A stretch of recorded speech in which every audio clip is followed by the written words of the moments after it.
Ajaneesh sir ने जो हमें काफ़ी डेडिकेशन और मतलब अच्छे तरीके से जो रिएक्शंस हमें पढ़ाई है, तो अब मैं वो बोलने जा रहा हूँ। तो सबसे पहले अल्कीन अल्काइन की 16 केमिकल रिएक्शन, जिसमें सबसे पहले HX, water H+, alcohol H+, halogenation, अलग अलग halogenation, NOx, HOX, oxymercuration, demercuration, alkoxymercuration, demercuration, hydroboration oxidation, hydroboration reduction, reaction of conjugated dienes, KCr TCr, फिर डाइल्यूट H2SO4 HgSO4 और HBr peroxide NBS bromine high temperature. तो ये थी आपकी alkyne alkyne की 16 chemical reaction. उसके बाद आते हैं ऑक्सीडेशन की 23 केमिकल रिएक्शन, जिसमें bears reagent cold dilute alkaline KMnO4, फिर osmium tetroxide MCPBA followed by water H+ MCPBA, reductive ozonolysis, oxidative ozonolysis, PCC PDC KMnO4 K2Cr2O7 CrO3H+, copper heat aluminium complex MnO2, Tollens reagent filing solution Benedict solution, Schiff reagent MCPBA, Etard reagent HiO4 SeO2 और last में CrO3 aqueous acetone यानी कि Jones reagent.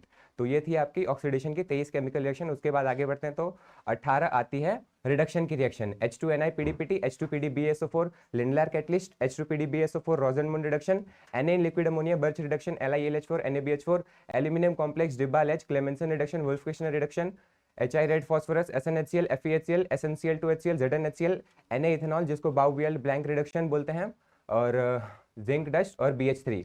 ये थी आपकी 18 reduction की reaction. उसके बाद आगे बढ़ते हैं तो अल्केन के प्रिपरेशन पे आते हैं, जिसमें Wurtz reaction, Corey House synthesis, Kolbe electrolysis, decarboxylation और ग्रिग्नार्ड।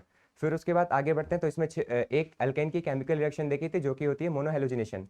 ठीक है, उसके बाद आगे बढ़ते हैं तो 6 एडिशनल रिएक्शन देखी थी कि जिसमें अगर X हटा के अगर OH लगाना तो यूज करेंगे NaOH, अगर अगल बगल से अगर HX हटाना तो यूज करेंगे अल्कोहलिक KOH, और अगर अगल बगल से अगर HOH हटाना तो यूज करेंगे कॉन्सेंट्रेटेड H2SO4, अगर अगल बगल से दो हेलोजन हटाना है तो यूज करेंगे जिंक डस्ट, और अगर डबल बॉन्ड के ऊपर से अगर HX हटाना है तो यूज करेंगे सोडामाइड, और अगर एसिटिलीन या इथाइन से अगर बेंजीन बनाना है तो यूज करेंगे रेड हॉट Fe ट्यूब। उसके बाद आगे बढ़ते हैं तो एरोमेटिक की आ जाती है 12 रिएक्शन, जिसमें halogenation, nitration, sulfonation, Friedel Crafts alkylation, Friedel Crafts acylation, desulfonation, protonation, Gattermann Koch formylation, Gattermann reaction, nitrosation, chloromethylation, preparation of DDT और SNAR। ये थी आपकी 12 एरोमेटिक की रिएक्शन। इसके बाद आगे बढ़ते हैं तो फेनॉल की 4 प्रिपरेशन की रिएक्शन आती है। क्लोरोबेंजीन से फेनॉल 623 केल्विन और 300 ATM प्रेशर पे होती है, जिसको डाउस प्रोसेस के नाम से भी जानते हैं। उसके बाद डाइजोनियम सॉल्ट से फेनॉल, क्यूमीन से फेनॉल, बेंजीन सल्फोनिक एसिड से फेनॉल।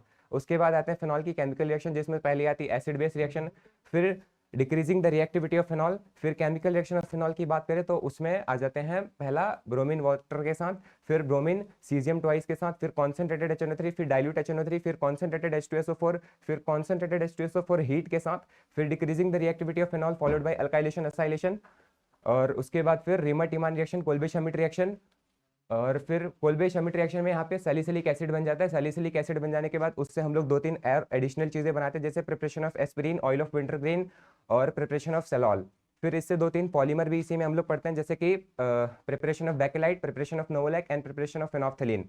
तो ये थी आपके फेनॉल तक की चैप्टर खत्म। उसके बाद आते हैं एनिलीन पे। तो एनिलीन के 3 प्रिपरेशन की रिएक्शन है, जैसे क्लोरोबेंजीन से फेनिलीन, नाइट्रोबेंजीन से एनिलीन और हॉफमैन ब्रोमामाइड रिएक्शन। फिर उसके बाद एनिलीन की अगर केमिकल रिएक्शन की बात करें तो उसमें एसिड बेस रिएक्शन, फिर decreasing the reactivity of aniline जिससे एसिटानिलाइड बनाते हैं। फिर उसके बाद उसकी फर्दर केमिकल रिएक्शन जो है, जैसे कि पहले ब्रोमीन वाटर के साथ, फिर कॉन्सेंट्रेटेड HNO3 के साथ, फिर कॉन्सेंट्रेटेड H2SO4 के साथ, फिर decreasing the reactivity of aniline followed by alkylation acylation, carbylamine reaction, फिर डाइएजोटाइजेशन रिएक्शन। यहाँ पे हमारा डाइजोनियम सॉल्ट बन जाता है। फिर डाइजोनियम सॉल्ट बन जाने के बाद उसकी कुछ इंटरनल रिएक्शन खुल जाती है, जिसमें पहली है न्यूक्लियोफिलिक रिएक्शन, कि उसके ऊपर अगर Ki डाल दे तो आइडोबेंजीन बन जाता है, अगर उसी के ऊपर KCN डाल दें तो बेंजीन कार्बोनाइट्राइल बन जाता है, अगर उसी के ऊपर फर्दर वाटर H+ डाल दे तो बेंजोइक एसिड बन जाता है। फिर उसमें कुछ नेमिंग रिएक्शन भी आती है, जैसे कि Sandmeyer reaction, Gattermann reaction, Balz Schiemann reaction. अगर उसी के ऊपर H3PO2 इथेनॉल डाल दे तो अगेन वो बेंजीन में कन्वर्ट हो जाता है। उसी के बाद अगर बात करें तो डाइएजो कपलिंग रिएक्शन और रिएक्शन विद नाइट्रस एसिड। तो ये थी आपकी एनिलीन तक की रिएक्शन। उसके बाद बात करें तो alkyl halide aryl halide chapter पे आते हैं, जिसमें SN1 reaction of alkyl halide, SN1 reaction of alcohol, SN1 reaction of alcohol with Lucas reagent, SN1 reaction of ether, SN1 reaction of amine, SN2 reaction of alkyl halide, Finkelstein reaction, Swarts reaction, ammonolysis, Grignard reagent, Corey House alkane synthesis, Williamson ether synthesis, Gabriel phthalimide amine synthesis, reaction with ambident nucleophile, और SN2 reaction of alcohol, SN1 SN2 reaction of ether, SN1 SN2 reaction of cyclic ether और SNI reaction. तो ये थी आपकी alkyl halide तक की reaction. उसके बाद आते हैं 7 आपकी आती है एलिमिनेशन की रिएक्शन। एलिमिनेशन में E one reaction of alkyl halide, E one reaction of alcohol, pinacol pinacolone rearrangement, extension of pinacol pinacolone rearrangement, halo Hofmann elimination और E2 reaction of alkyl halide और एलिमिनेशन वाया कॉन्जुगेट बेस। तो ये थी आपकी elimination तक की reaction. उसके बाद आते हैं लास्ट चैप्टर जो है अल्डिहाइड कीटोन और कार्बोक्सिलिक एसिड। तो उसमें chemical reaction of aldehyde and ketone with पहला with HCN with water H plus with alcohol with NaHSO3 with NH2G और फिर ग्रिग्नार्ड रिएजेंट बना लेते हैं। ग्रिग्नार्ड रिएजेंट बन जाने के बाद इसकी सारी की सारी रिएक्शन जो है वो हम लोग यहीं पे देखते हैं, जिसमें पहली आती है एसिड बेस रिएक्शन, फिर दूसरी आती है इसमें अल्काइल हैलाइड न्यूक्लियोफिलिक रिएक्शन जिसमें अल्काइल हैलाइड अराइल हैलाइड फिर with epoxide with aldehyde ketone with carboxylic acid and their derivative एंड फिर उसके बाद carboxylic acid and their derivative के बाद इसमें आ जाती है विथ CO2 विथ O2 और विथ HCN। तो ये थी आपकी अल्डिहाइड कीटोन ग्रिग्नार्ड रिएजेंट की सारी रिएक्शन। फिर उसके बाद इसमें कुछ एडिशनल नेमिंग रिएक्शन रह जाती है जैसे aldol condensation, Cannizzaro reaction, mixing of aldol and Cannizzaro, Perkins reaction, halogen या ड्यूटेरियम एक्सचेंज, हेलोफॉर्म रिएक्शन और फिर क्लेजन कंडेंसेशन और फिर उसके बाद एक मतलब जैसे कार्बोक्सिलिक एसिड और उसके डेरिवेटिव की रिएक्शन इसी में देखते हैं जैसे कि acid halide, acid anhydride, ester, acid amide. इनकी जो पहले हम लोगों ने ऑक्सीडेशन रिडक्शन में जो रिएक्शन देख रखी है वो यहाँ पे मतलब वापस से देखते हैं, तो वो बोलने की जरूरत नहीं है। फिर एक लास्ट आती है इसमें HVZ यानी कि हेल वोल्हार्ड जेलेंस्की रिएक्शन।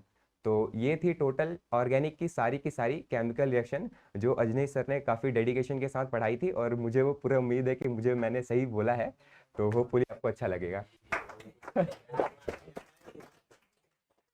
तो ऋषु ने जो बोला वो सही बोला या नहीं बोला, इसको कुछ प्राइज मिलेगा या नहीं मिलेगा? आइए सर। शानदार, जबरदस्त, जिंदाबाद। बहुत सही तरीके से बोला है, सारे लगभग रिएक्शन इसने बताया बेटा, ठीक है। चल इसी तरह बाकी आप लोगों को भी याद करना बेटा, और ये छोटा सा गिफ्ट मेरी तरफ से, ठीक है। Thank you so much sir.